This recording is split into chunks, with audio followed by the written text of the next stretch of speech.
7 de la mañana, 19 minutos. Saludamos a la vicepresidenta de la República, María Alejandra Vicuña, está con nosotros esta mañana en Quito. ¿Cómo le va, vicepresidenta? Buenos días. Buenos días, Javier. Un saludo cordial y un saludo a toda la audiencia de Telerama. A usted por aceptar la invitación, vicepresidenta. ¿Cuál hasta ahora ha sido el balance de su gestión en la segunda magistratura del país? Bueno, como conoce la ciudadanía, el próximo 4 de octubre se cumple un año desde el encargo. Sí, en primer lugar de los 3 meses y en el marco de la consulta popular, que fue la primera responsabilidad que me encargó el presidente de la República durante el encargo de los 3 meses, que obviamente se llevó a cabo bajo la coordinación, la articulación interinstitucional para llevar a cabo la consulta popular del 4 de febrero y posteriormente su implementación, no solo con la coordinación al interior del equipo del Ejecutivo para enviar, por ejemplo, los proyectos de ley derogatoria de la ley de plusvalía y demás, así como la conformación del Consejo de Participación Ciudadana Transitorio, que como siempre con un sentido amplio, plural, democrático, se recogió las distintas postulaciones, las distintas propuestas de los sectores de la ciudadanía frente al llamado del presidente de la República, Lenín Moreno, para esta conformación. Y toda vez que obviamente se conformó el Consejo Transitorio, ya viene desarrollando su trabajo. Obviamente ya será la ciudadanía la que evalúe efectivamente si es que este trabajo ha sido en función de lo que estaba incorporado en el mandato popular a través de sus anexos de la consulta popular. Creo que se ha desarrollado un importante trabajo y lo propio la conformación técnica para establecer las dimensiones, las extensiones, las coordenadas respecto a la pregunta del Yasuní, por ejemplo. Ahora, algunos frentes se tuvo en principio, vicepresidenta, para ir un poco ordenando el tema de la segunda magistratura, y en ese sentido yo creo que lo principal, no sé si me equivoque, pero es el tema de la reconstrucción y la reactivación productiva, y ahí hay un tema fundamental. Bueno, el 6 de enero la Asamblea Nacional me designa de acuerdo a los procedimientos que rezan en la Constitución. Y continuaba obviamente el proceso de consulta popular. Y desde el 6 de marzo el presidente, a través de decreto ejecutivo, encomienda algunas funciones que son fundamentales. La primera, efectivamente, presidir, como bien refiere usted, el Comité de Reconstrucción. El Comité para la Reconstrucción de las provincias afectadas por el terremoto, Esmeraldas y Manabí, y también la reactivación productiva de estas zonas. Creo que se ha hecho un avance importante. Lo principal y una principal tarea fue que existe en el comité una representatividad de la provincia de Esmeraldas, de la provincia verde. Creo que era una deuda histórica del Comité de la Reconstrucción. Ya está representada a través de la Prefectura de Esmeraldas y como invitado permanente la Gobernación de Esmeraldas. Más allá de eso, creo que una de las principales acciones que tomamos luego de obviamente de articular la gestión intergubernamental y por supuesto con los gobiernos autónomos descentralizados, que son aliados estratégicos en este importante objetivo, fue destrabar todos los problemas de tipo legal, jurídico, técnico y demás de muchas obras que estaban en algunos casos al 50, al 70%, es decir, que estaban a medio hacer, que no habían sido culminadas, y nosotros siempre como consigna teníamos que las obras que están a medio hacer, con una inversión millonaria por parte del Estado, tenían un solo camino: ser concluidas. ¿Por qué? Porque atrás de cada obra inconclusa había gente desatendida, habían decenas de miles de ciudadanos de provincias afectadas por el terremoto que no habían todavía podido ser atendidos. Ese es un principal elemento. Y lo otro, la repriorización de algunos proyectos que no habían ni siquiera iniciado. En algunos casos porque no se contaba con estudios técnicos adecuados y en otros porque era necesario sopesar y sobre todo ver efectivamente primero el impacto de la incidencia en el número de beneficiarios directos de esas obras y obviamente resolver todos los temas presupuestarios, aclarar las cuentas claras, chocolates, pesos, más aún cuando se trata de dineros y recursos públicos para atender damnificados luego de una catástrofe. En eso se ha avanzado sustancialmente, ya se identificó que producto de la ley de solidaridad queda un saldo correspondiente a 142 millones de dólares que corresponde a las contrapartes que el Estado ecuatoriano debe poner para obras que tienen fuente de financiamiento externo, con el Banco Mundial, con el Eximbank de China o por ejemplo con el Banco Europeo de Inversiones. Esa plata es intocable, esa plata está destinada para ejecutar las obras que vayan en beneficio de las provincias afectadas por el terremoto. Cuando usted, vicepresidenta, se hace cargo de este tema del Comité de Reconstrucción y Reactivación de las Zonas Afectadas por el Terremoto, hay un antes y hay un después. Ese antes significó que hubo muchas cosas que estuvieron ahí no terminadas, no empezadas. Ahí se dio ese giro a raíz de lo que usted se tomó a cargo de ese tema. Yo creo que hay que reivindicar que se hizo mucho frente a una situación compleja. Y obviamente aquellas obras que ya están entregadas y en beneficio de la gente, que se le hicieron en el periodo, digamos, anterior a que yo asuma esto, por supuesto que eso tiene que funcionar. Claro, y pero si entregadas, es que existe, pero no legalizadas, claro, en algunas ocasiones. Y si es que existe algún proceso, alguna obra que tiene algunos vicios de irregularidad o de que no ha estado apegado a los procedimientos que el derecho exige cuando se trata de fondos públicos, sin duda será la Contraloría General del Estado como entidad pertinente la que deberá establecer las responsabilidades en caso que las haya. Nosotros hemos proporcionado toda la información requerida, como no puede ser de otra manera. Pero, insisto, más allá de lo que antes se hizo y que tiene que seguir el curso en cuanto a las autoridades de control, lo importante era destrabar, quitar los obstáculos para la ejecución de obras que estaban al medio hacer. No puede ser que una inversión de 10, 15, 7, 4, etcétera, millones de dólares esté inconclusa, porque atrás de esa obra todavía hay gente desatendida. Eso se ha logrado avanzar. Solo para poner un ejemplo, de enero a agosto de este año se han entregado 32 obras, muchas de las cuales iniciadas en este periodo y otras tantas que se lograron culminar en este periodo, resolviendo todos los problemas, como decía, de todo índole. Esto suma alrededor de 200 millones de dólares y obviamente está en ejecución más de 100 obras con fuentes de financiamiento externo que van a beneficiar a decenas de miles de nuestros hermanos en las provincias de Manabí y Esmeraldas. ¿Y el tema vivienda, de la reconstrucción de casas? También, ahí hay algunos temas, ¿no? Ajá. Hay muchos contratistas incumplidos. Esa información incluso fue proporcionada ya a la propia Contraloría General del Estado desde el año pasado. Yo en ese entonces era ministra de Vivienda y fue una de las principales acciones porque habían muchos contratistas que, recibiendo el anticipo del 70%, ni siquiera presentaron garantías. Es decir, frente a un proceso de emergencia que uno puede entender de que hay temas complejos, sin embargo, la emergencia lo que plantea es acortar los tiempos para la ejecución de las obras en beneficio de la gente. Digamos, ese es un tema correcto, coherente, pero no se puede saltar ningún paso. Cuando son recursos públicos hay que manejarse de forma absolutamente transparente, cumpliendo todo lo que establece la normativa, y ello obviamente implica, más allá de los procesos cortos de contratación, sin dudas no prescindir de las garantías por parte de un contratista privado, porque son recursos públicos.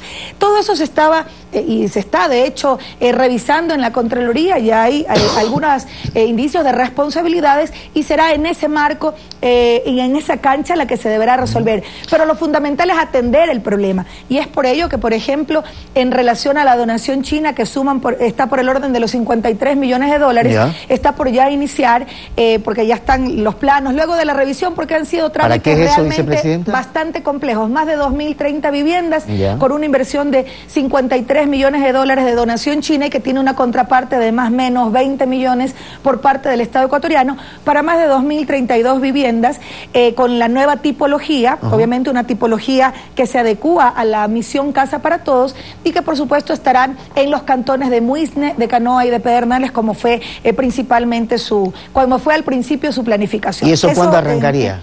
Bueno, eso ya debe de arrancar. Está el MIDUBI haciendo los últimos ajustes, sobre todo en el tema de terrenos, de legalizaciones y de todo lo que implica un proceso tan complejo de construcción de viviendas. Pero adicional, bueno, como mencionaba, 32 obras entregadas en beneficio de la gente, que van desde vivienda, desde planes habitacionales de vivienda que se han entregado, ejes viales, anillos viales, sistemas de alcantarillado de agua potable. Yo, por ejemplo, quiero hacer una principal mención al sistema de agua potable de Pedernales, que con una cobertura del 100% de la población y un subsidio del 100% se logró ser a través de la empresa Ecuador Estratégico, para brindar agua segura a toda la gente de Pedernales. Recordemos que Pedernales fue el epicentro de la tragedia del 16 de abril del 2016, pero adicionalmente la construcción, primero ya la entrega de varios centros de salud tipo C, que son realmente hospitales básicos. Estamos próximos a entregar a finales de este mes en Muisne el centro de salud tipo C, que constituye un hospital básico para Muisne, y ya se empezaron, luego de ya tanto tiempo de espera, se inició ya luego de resolver resolver los problemas de los estudios, el hospital de Chone, el hospital de Chone, y obviamente se inició el de Bahía de Caracas. Un problema serio en el hospital de Chone, o sea, estaba ahí el edificio, no había como habilitarlo, de a poco se iba implementando, no sé cómo esté ahora, ¿no? Bueno, el hospital de Chone arranca de cero, no arranca en un nuevo, arranca en el terreno desde cero, ya inició desde el mes de junio anterior la construcción, ya la firma del contrato para ya arrancar. Habían dificultades en los estudios, no tenían incorporados los estudios respecto a los aisladores sísmicos, que es una condición indispensable cuando se trata de una donación china. En este caso era uno de los aspectos técnicos y jurídicos que obviamente había impedido a lo largo de tanto tiempo, ya más de 2 años desde que se ocurrió el terremoto, la construcción de este importante hospital. Es decir, las obras continúan en beneficio de la gente. Se han entregado también equipamientos urbanos importantes como producto de la gestión de la reconstrucción. Por ejemplo, los mercados, el de Calderón, que es uno de los más modernos del país, en la parroquia Calderón de la capital manabita, de Puerto Viejo. Y así por el orden, son equipamientos urbanos que van a contribuir también al desarrollo de la economía popular y solidaria. Por ejemplo, cuando se trata de mercados, que son obviamente aspectos fundamentales para la reactivación económica y productiva. Y usted se ha reunido con el Consejo de Planificación para un poco evaluar lo que ha significado este Plan Nacional de Desarrollo Toda una Vida 2017-2021, ¿verdad? De hecho, por delegación del presidente presidí el último Consejo Nacional de Planificación para ir evaluando los avances. ¿Y vamos o va avanzando el tema en cuanto a esta planificación de toda una vida? Por supuesto va avanzando, siempre habrán algunos aspectos, algunos cuellos de botella que estamos destrabando, porque creo que eso es lo fundamental. Cuando, sobre todo, la consigna es acortar procedimientos, que sin saltarnos ningún procedimiento que blinde la utilización adecuada, transparente y sobre todo responsable de los recursos públicos, se lo haga con mayor celeridad. En ese sentido ya se presentó, por ejemplo, en el propio Comité de Reconstrucción, por parte de un trabajo articulado interinstitucional que lideramos desde el Comité de Reconstrucción, con Semplades, con el Ministerio de Finanzas y con la Secretaría Técnica de la Reconstrucción, que hoy está adscrita a la Vicepresidencia de la República, para avanzar en los procedimientos, por ejemplo, para la priorización de obras.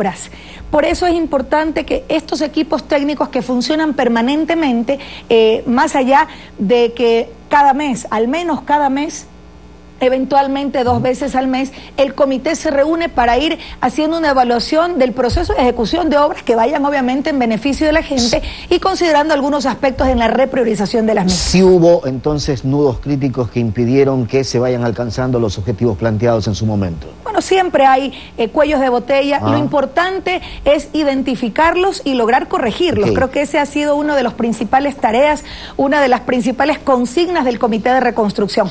Destrabar los temas. Por ejemplo, en relación a obras que no contaban con los estudios técnicos adecuados y sin embargo se habían realizado. Y que ya había transcurrido un tiempo importante, casi el 50% del tiempo que correspondía a los créditos externos a través de organismos como el Banco Europeo de Inversiones, como el Banco Mundial y demás, y obviamente se procedió a la repriorización, porque existen muchas obras que tienen todos los estudios completos y que tienen incluso una incidencia mayor en número de beneficiarios directos de determinada obra. Entonces, estos son los criterios importantes para ir avanzando en un proceso que para el gobierno de todos, para el gobierno del presidente Lenín Moreno, constituye también una prioridad. Absoluta transparencia, vicepresidenta. Esa es la consigna. La lucha contra la corrupción fundamental también. Transparencia, eficiencia en el manejo de los recursos públicos y sobre todo que cada dólar invertido se maneje con absoluta responsabilidad en beneficio de la gente. Lucha contra la corrupción, básico eso.